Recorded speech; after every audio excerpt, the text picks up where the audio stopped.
Oi, turminha, sexto um, tudo bem com vocês? Espero que estejam todos ótimos para a gente ir para mais uma aula aqui do nosso conteúdo. Hoje a gente vai falar, em primeiro lugar, de separação e tratamento do lixo. Porque a gente falou na última aula sobre separação de materiais, lembram? A gente falou como que se separa um material do outro, diversos materiais diferentes, só que hoje a gente vai falar sobre um material específico, que é o lixo. Como que ele é separado e tratado posteriormente, tá? Então, como eu estava dizendo na última aula, a gente falou sobre métodos de separação dos materiais. Hoje a gente vai falar na prática sobre a separação do lixo e ainda tratamento de água e tratamento de esgoto. E lá no final da aula a gente ainda vai falar sobre transformações físicas e químicas. Tem bastante coisa, mas não é muito demorada a aula, dá para a gente passar por isso rapidão, tá? Primeira pergunta, você sabe o que é um aterro sanitário? Aterro sanitário, pessoal, é um local que ele é específico para receber o lixo orgânico das cidades. O lixo orgânico é aquele lixo que não é reciclado, o lixo que estraga, tá? Então é o lixo que não tem papel, papelão, metal, tá? É basicamente restos de alimentos, de algumas embalagens, tal, tá? E o aterro sanitário é o lugar, então, nas cidades que é destinado a receber esse material. E ele é diferente de um lixão. Por quê? No lixão, o lixo é depositado lá, mas ele, não há um cuidado para que esse lixo não contamine o subsolo, a água do subsolo, a terra, tudo. No aterro sanitário, há todo um cuidado para que esse lixo não venha trazer danos para o meio ambiente. Ao contrário do lixão. Então, a gente vai ver na próxima página a diferença entre aterro sanitário e lixão. Olha só, esse é o aterro sanitário. Tá vendo? Um aterro sanitário antes de receber lixo. O solo é preparado, o solo é forrado, tem uma impermeabilização ali para que o chorume resultante do lixo não entre no solo para contaminar a água. Tá? É toda uma preparação no aterro sanitário. Ao contrário do lixão, onde o lixo é jogado de qualquer maneira, não, sem nenhuma preparação, e aí ele contamina tudo que tem ao redor, tá? Então essa é a diferença entre aterros sanitários e lixão. No aterro, não tem tanta contaminação do meio ambiente, porque tem cuidados com isso. O lixão não tem cuidado nenhum, então tem a contaminação, atrai insetos, atrai ratos, atrai urubu, exala um mau cheiro horrível, tá? Polui o solo, a água e o ar. Esse é o lixão. O aterro sanitário, claro que não é um lugar totalmente limpo, ainda vai ter o cheiro ruim, vai ter alguma emissão de poluentes para o ar, mas tudo é menos do que no lixão, ok?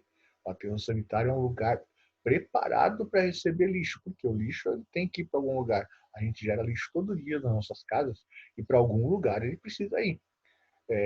Então a gente manda, o lixeiro vem, passa na nossa casa e recolhe e manda esse lixo para o aterro sanitário. As cidades que não têm aterro sanitário, aí acaba indo para o lixão mesmo. No caso de Governador Celso Ramos, o lixo vai para o aterro sanitário em Biguaçu, certo? Vamos falar então sobre lixo orgânico e resíduos secos. O lixo orgânico, pessoal, são materiais que não são reciclados. Eu já falei para vocês ali no início. Eles se decompõem rápido e quando eles estão se decompondo, emite um cheiro ruim, um cheiro de podre, né, de cheiro realmente de lixo, e um resíduo líquido também, que se chama chorume.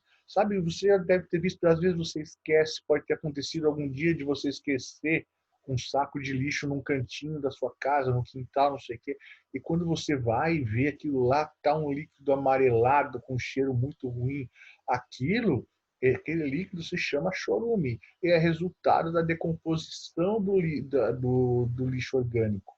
É, ele O lixo orgânico inicialmente ele é sólido, mas quando ele vai se decompondo, o líquido que tem dentro dele vai saindo e vai formando aquele chorume, que é líquido bastante tóxico até, com um cheiro muito ruim, tá? Então, e ele é material orgânico, basicamente, apesar de ser material orgânico, restos de comida, tudo, mas ele acaba sendo tóxico, certo?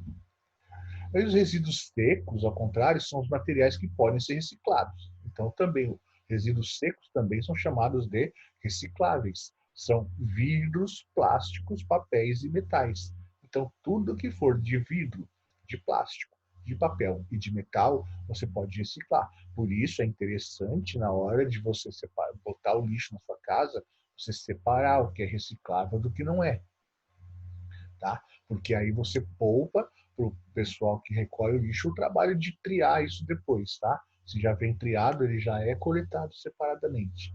Triar significa você separar. É isso que a gente falou no método de separação dos materiais. Como você faz a separação? É catação, é um método manual. Você pega com a mão o que é reciclável, o que é orgânico e separa um de cada lado, certo? Então, como eu estava dizendo, é importante você separar em sua casa, em qualquer lugar. Na escola, por exemplo, você vê que tem aquelas 4 lixeiras de lixo reciclável. Aquilo não é à toa, tá? Aquilo é para que aqueles materiais sejam realmente recicláveis. A reciclagem do lixo, além de proteger a natureza, ainda tem muita gente que vive disso, tá? Então, isso sustenta muita gente que não tem outra forma de sustentar pessoas que não conseguiram estudar, que não conseguem ter um bom emprego e acaba vivendo da reciclagem, certo? De catar e vender, ou da própria reciclagem mesmo. Então, é sustento de muita gente isso aí. E também protege a natureza. Por isso, a importância de você separar o lixo orgânico dos resíduos secos, tá? Lixo orgânico vai para o aterro sanitário, resíduo seco vai para a triagem. Os resíduos secos, que são os materiais recicláveis, são vidro, plástico, papel e metal. Aí tem as variedades, por exemplo, papelão, papelão é papel, certo? O papel alumínio ainda hoje é difícil de reciclar. O papel alumínio você pode jogar no lixo orgânico porque a reciclagem dele é muito difícil. Até é possível, mas não é não é tranquilo de se fazer, certo? Vamos então falar agora sobre o tratamento de água. Terminamos de falar sobre o lixo, vamos falar agora sobre o tratamento de água e tratamento de esgoto. Começando com o tratamento da água. A gente sabe que 70% da superfície da Terra é coberta por água, tá? Mas dessa água toda, de toda essa água aí da Terra, 97% é salgado. Então, só 3 de cada 100 litros de água no planeta, só 3 litros são água doce que a gente possa utilizar. E ainda desses 3 litros de água doce, só uma pequena parte é boa para ser consumida. Cerca de 10% disso, tá?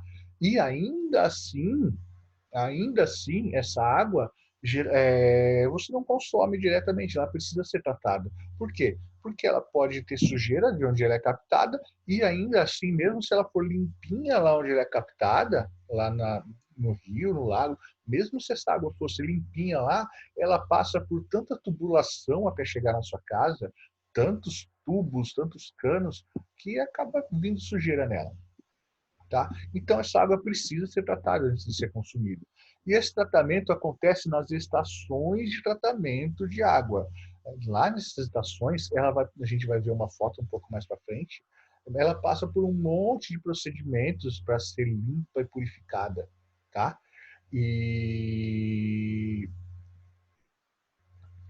e ainda assim, quando chega em casa, a gente vai falar mais adiante, você ainda precisa terminar de tratar essa água um pouquinho, tá? Porque se você pegar água direto de onde ela é captada para consumo, você vai estar sujeito a um monte de doenças. Nós vamos falar um pouquinho rapidamente sobre esses procedimentos de limpeza e purificação da água, tá? Então são as etapas que a água passa. Primeiro é a captação, onde a água é tirada lá do rio, do lago, da lagoa, onde ela esteja, ela precisa ser tirada e aí ela entra numa tubulação de onde ela vai diretamente para a sua casa. Não, ela vai diretamente para a estação de tratamento de água, certo? Lá na estação de tratamento de água, a primeira parte que ela passa é a tranquilização. O que é a tranquilização?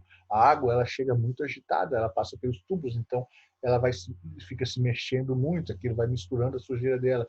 Então, primeiro a água fica repousando ali para parar de movimentar, porque o movimento dificulta os próximos processos. Então, a água primeiro passa por um tanque de tranquilização, onde ela é deixada ali só para parar o movimento dela. Depois da tranquilização, ela passa por uma etapa chamada de gradeamento. Ela vai passar por grades e essas grades vão segurar materiais grandes. Então, são grades assim, a água passa aqui no meio. E o que tiver de lixo dentro, lixo grande, vai ficar preso na grade, vai passar só água mesmo, tá? Então, mas essa parte de gradeamento é só para tirar as coisas maiores. Saco de lixo. Eu já fui em estação de tratamento de água uma vez e tinha até sofá que fica parado nessa parte de gradeamento, tá?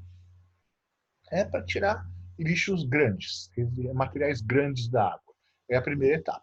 Depois vem a cloração. O que é a cloração?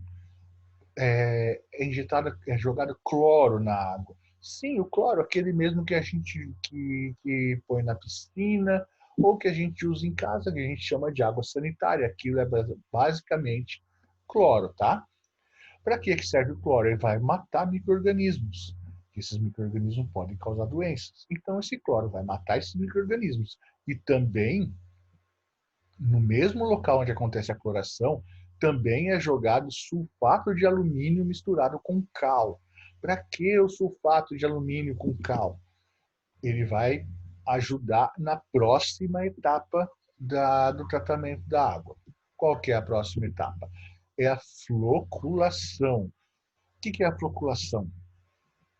O tanque de floculação ele tem uma placa embaixo, que essa placa vibra. Ela vibrando, ela vai fazer a água vibrar também. E aí o que acontece?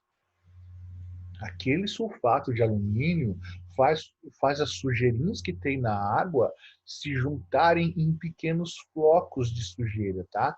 Então, para isso que é jogado o sulfato de alumínio. A presença do sulfato de alumínio na água faz com que qualquer sujeira sólida que tenha, elas se juntam, elas formam floquinhos assim, tá? E quando a água é agitada, essas sujeiras elas vão se mexendo também, né? Aí elas acabam se chocando e quando elas se chocam, também o sulfato de alumínio faz com que eles se juntem e vão formando flocos maiores de sujeira. Para que formar flocos maiores de sujeira? Fica mais fácil de tirar, tá? Então, tanque de floculação é importante o sulfato de alumínio da etapa anterior. Ele vai agitar a água para que as sujeiras se choquem e aí o sulfato de alumínio faz elas se juntarem, formando floquinhos maiores que vão ser retirados mais para frente, na próxima etapa, que é a decantação. O que é a decantação? A gente estudou nos métodos de separação de materiais a decantação. A água, quando sai do tanque de floculação, ela vai para o tanque de decantação. E lá ela fica paradinha. Aí aqueles flocos que se formaram na etapa anterior, eles vão, o que acontece na decantação? O que for mais pesado, mais sólido, vai descer, tá?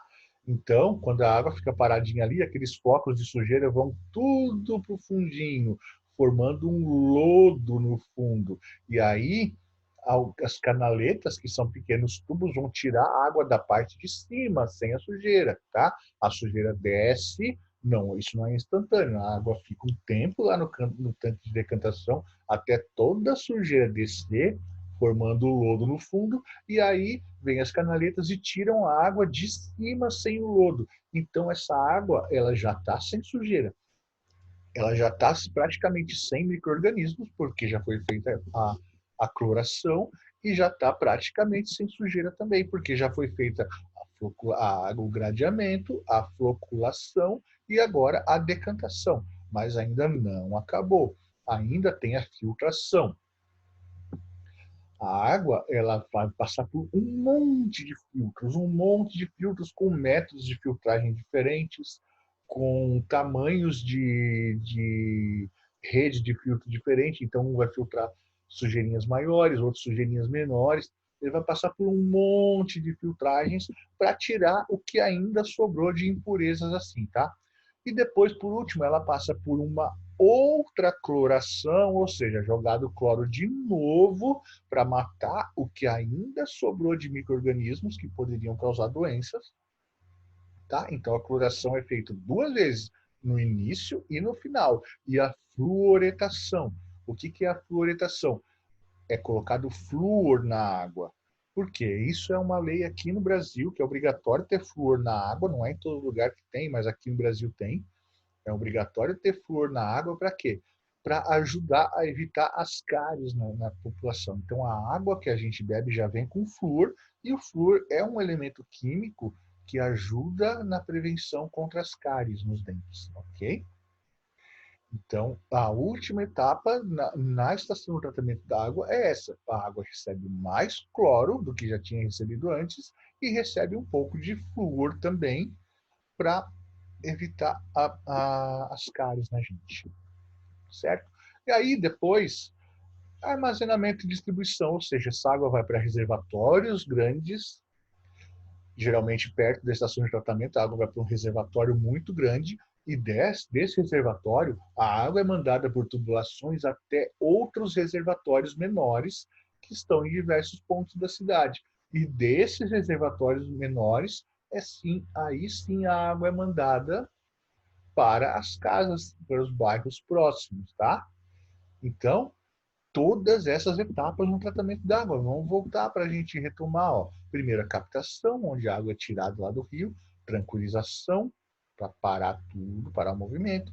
Depois, o gradeamento, para tirar materiais maiores. Aí, a cloração, que é receber uma dose de cloro na água para matar micro-organismos. E também o sulfato de alumínio, para a próxima etapa, que é a floculação, onde a água é agitada para as sujeirinhas se juntarem devido à ação do sulfato de alumínio. E aí, quando essas sujeiras se juntam, a água vai para o tanque de decantação, para essas sujeirinhas descerem, ficarem no fundo. Aí a água é retirada do tanque de decantação e vai ser filtrada várias e várias vezes em vários filtros diferentes. Depois ela é clorada de novo e recebe flúor para depois ser armazenada em reservatórios e depois distribuída para todos os lugares, certo? Essas são as etapas do tratamento de água. Porém, olha só, mesmo depois de tratada, essa água passa por tubos, por tubulações, por canos que muitas vezes são velhos, que pode ter micro-organismos lá dentro. Então, ainda assim, mesmo com todo esse tratamento, quando essa água chega na sua casa, você não deve beber ela direto. Ela é boa para você tomar banho, para você fazer uma limpeza, mas para beber você deve filtrar ou ferver, tá? De preferência até as duas coisas, porque a filtragem ela tira resíduos sólidos ali da água, sujeirinhas, mas ela não mata micro-organismos. Já a fervura, ela não tira a sujeira, mas ela mata os micro-organismos, certo? Então, tudo isso é importante. Mesmo chegando essa água, depois de todo esse tratamento, você ainda deve tratar de novo na hora que chega na sua casa, para evitar doenças, certo? Aqui é uma foto, então, de uma estação de tratamento de água. É um lugar bem grande, dá para você ter uma noção, porque tem tem carros ali na foto, dá para ver uns carros bem pequenos ali, você dá para ter uma noção do tamanho da estação de tratamento. E tudo isso aí são os diversos tanques que tem na estação. Então, o tanque de tranquilização, o tanque de cloração, tanque de decantação, de floculação, tá? Tem tudo isso aí que só realmente você indo lá numa estação de tratamento para você ter uma noção realmente de como é esse trabalho. E na utilização da água, como eu falei, mesmo com todo esse tratamento, ainda pode ter riscos. Então, é bom você filtrar ou ferver para evitar doenças, certo? E, principalmente, usar consciente, porque lembra que eu falei lá no início que a maior parte da água do planeta ela é salgada, a água salgada ela não pode ser utilizada pela gente. Ainda não foram desenvolvidos métodos para tirar o sal da água com qualidade. Existem métodos, sim, de dessalinização, que é a retirada do sal da água, mas esses métodos ainda são muito caros e eles tratam um pouco de água por vez, tá? Então, a água que está disponível para a gente usar, que é água doce, água de rios, de lagos, é bem pouca, tá? E ela pode acabar. Então, usar a água com consciência, usar só o necessário, evitar o desperdício, ok? Vamos falar então agora sobre o tratamento de esgoto. Por que o tratamento de esgoto? E o que é o esgoto? A gente recebeu a água em casa, tá? Na casa, na escola, no comércio, numa loja, na indústria, tanto faz. Aí a gente usa essa água e a água vai para o ralo. E do ralo, para onde ela vai? Já pensou nisso? Já pensou para onde que a água de casa vai depois do ralo? Ela vai para a rede de esgoto. A rede de esgoto, mas e aí? Do esgoto vai para onde? Ela acaba sendo devolvida para a natureza. Ela acaba voltando para um rio, para um lago, para o mar, tá? Então, lógico, porque senão a gente se não devolver, a gente teria que ficar armazenando essa água em algum lugar. É impossível a gente armazenar esse tanto de água, a água que todo mundo usa, certo? Então essa água precisa ser devolvida para a natureza. Mas aí você vai devolver uma água suja? Ó, a água ela tem fezes, urina, resto de alimento, sabão, detergente, tudo isso vai para o ralo com a água, produtos químicos, produtos de limpeza. Então, você não pode devolver a água com tudo isso aí. Então, o esgoto precisa ser tratado antes de ser devolvido para a natureza. Esgoto, o que é exatamente o esgoto? É a mesma água que a gente utilizou depois da utilização, ou seja, é tudo que vai pelo seu ralo da pia, ralo do chuveiro, pelo seu vaso sanitário, tudo isso é o esgoto, tá? Então, daí essa água utilizada, está suja, também precisa ser tratada antes de ser devolvida para os rios ou para o mar, certo? E aí esse tratamento é feito onde? Nas estações de tratamento de esgoto. E a gente vai ver também as etapas do tratamento do esgoto agora. Então, a água, primeiro, ela é recolhida pela rede de esgoto, que passa onde? Passa na sua rua, na frente de casa. E, por tubulações, ela vai ser levada até a estação de tratamento de esgoto. Só que aí a gente precisa ver o seguinte, não é todo lugar ainda que tem estação de tratamento de esgoto. Existe um levantamento que mais da metade da população brasileira vive em cidades que não têm tratamento de esgoto, tá? Então, mais da metade do nosso esgoto ainda não é tratado, quando deveria ser quanto? Deveria ser 100%, mas por enquanto ainda não é, tá? Então, essa água é recolhida na rede de esgoto e vai até a estação. Lá na estação, a primeira coisa que passa é o gradeamento. O que é o gradeamento? A gente já falou lá no tratamento de água. Esse esgoto vai passar por algumas grades para tirar as sujeiras maiores, tá? A mesma coisa que acontece na estação de tratamento de água, o gradeamento. Depois ele vai passar numa caixa que vai retirar a areia, o que tiver de areia ali dentro. E depois para um tanque de decantação, mesma coisa que tem no tratamento de água, onde ela vai ficar ali em repouso para quê? Resíduos sólidos vão descer e vão ficar naquele fundinho ali formando o lodo. A mesma coisa que tem na estação de tratamento de água, também tem aqui na estação de tratamento de esgoto. Correto? Aí ela vai para tanques de aeração. O que são esses tanques de aeração? São lugares onde é colocado muito ar naquela água, muito ar. Então, sabe quando você pega e sopra um copo d'água pelo canudo e faz aquelas bolinhas? É feito isso no tanque de aeração. Por quê? Essa água, ela está com micro-organismos que fazem decomposição de matéria orgânica, decomposição de restos de alimentos. Só que esses micro-organismos, eles trabalham de uma maneira lenta. Por quê? Porque essa água suja, ela tem pouco oxigênio.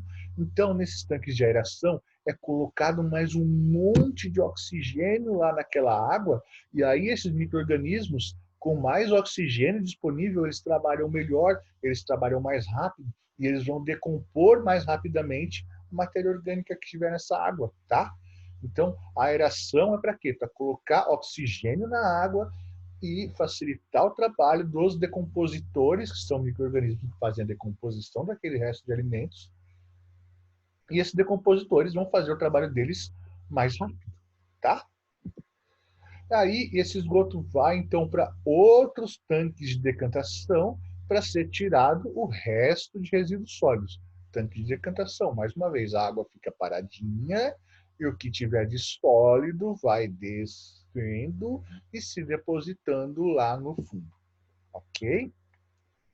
Por último, esse líquido que sobrou depois dessa outra decantação vai da mesma forma que a água que a gente recebe, ela vai receber doses de cloro para matar micro-organismos que causam doenças. Por quê? Porque essa água vai voltar para os rios ou para o mar. Então, ela não deve ter esses micro-organismos, tá?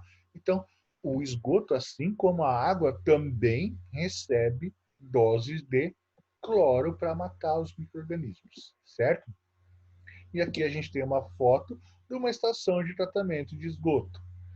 Você vê que nesses tanques maiores está esgoto ainda não tratado, você vê a diferença de cor daqueles tanques menores lá, que aquele é o último tanque de decantação, aqueles menores. Então ali já é tratado. E aqui nesses maiores ainda é não tratado. Você vê que é um esgoto preto. E lá naquele que está mais acima, mais para trás ali, já não é tão preto assim, já é uma cor bem mais aceitável, tá? Então, essa água entra de uma forma nojenta e sai bem melhor. Não é uma água, obviamente, que a gente vai poder beber, mas já é uma água bem mais limpa do que quando chegou. Por último, vamos falar um pouco rapidamente sobre transformações dos materiais. Que materiais? Todos os materiais. Todos os materiais. Tudo pode sofrer transformações constantemente, qualquer coisa. E algumas transformações a gente percebe claramente, só de ver, e outras não. E essas transformações elas podem ser químicas ou físicas. Então pode ter transformação química e transformação física. E é esse o nosso objetivo aqui. A gente vai falar sobre a diferença entre transformação química e transformação física, ok? Então vamos lá, falar sobre as diferenças entre transformação química e física. Primeiro, a transformação química.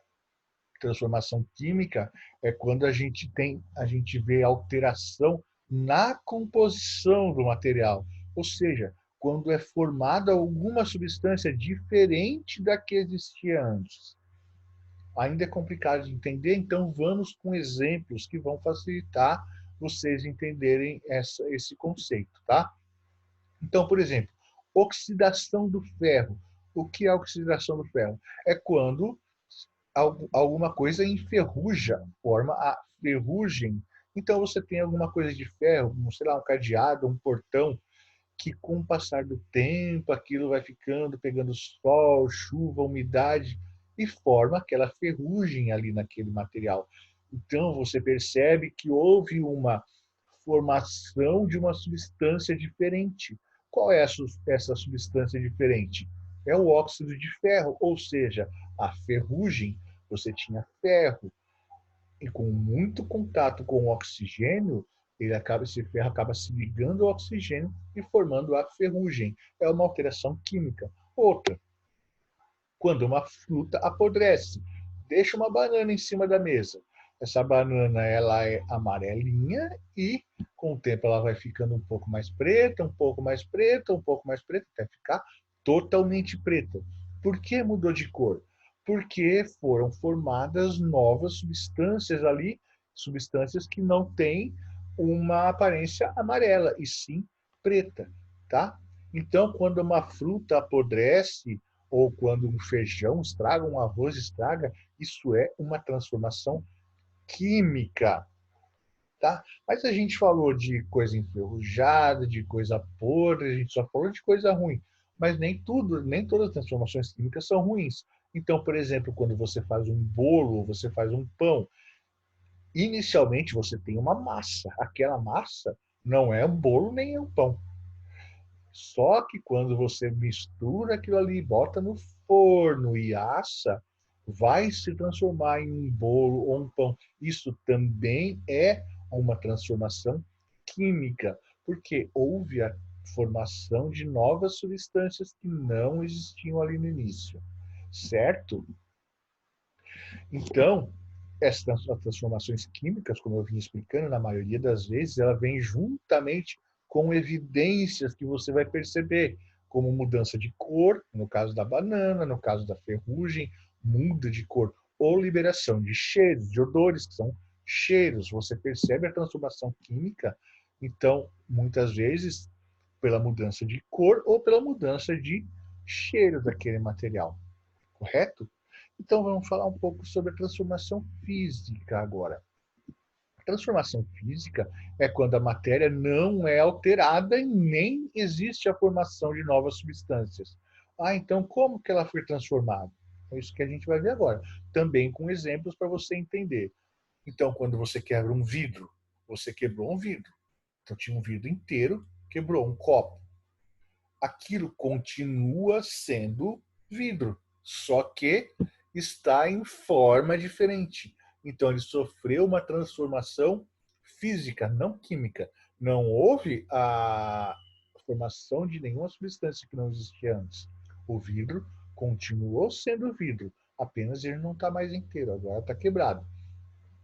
Ou quando você rasga uma folha de papel, é a mesma coisa. Aquele papel continua sendo papel, só que ao invés de estar uma folha, ele vai estar picadinho, rasgado. Então ele se transformou, mas foi uma transformação química, não física. Por quê? Não houve a formação de uma nova substância. Ou quando você aquece a água. Quando você aquece a água, você tem primeiro a água fria ali, depois você passa a ter a água morninha, depois a água quente, a água muito quente, e aí ela ferve e vira vapor. E aquele vapor ainda é água, só que ela está em outro estado. Então, você está transformando a água sem que ela deixe de ser água. E quando você desaquece, a mesma coisa. Você bota a água na forminha de gelo e põe no freezer para formar gelo. Aquilo continuou sendo água, só que ele está num novo formato. Ao invés de água, virou gelo. Sofreu uma transformação física, não química, porque não houve a formação de nenhuma substância nova. Continuou sendo a mesma substância, tá? Então, essa é a transformação física, tá? Então, como eu disse, nesses exemplos, o vidro foi quebrado, o papel foi rasgado, a água mudou de temperatura, mas continuou sendo vidro, continuou sendo papel, continuou sendo água. Não houve transformação química, não houve formação de novas substâncias, não mudou de cor, não mudou de cheiro, tá? Então, isso é a transformação física, é bem mais simples do que a transformação química. Tranquilo? Ótimo, então. Então, vamos para as atividades da semana. Eu quero que vocês façam e entreguem as atividades das páginas 19, 20, 23 e 24. Além disso, é uma sugestão vocês fazerem aquela parte da sessão O que aprendi, página 25, 26 e 27. Isso aqui você não precisa entregar. É só uma sugestão. Eu gostaria que vocês fizessem, por quê? Fazer atividades é sempre bom para você consolidar o que você aprendeu, para você fixar aquilo na sua cabeça, tá?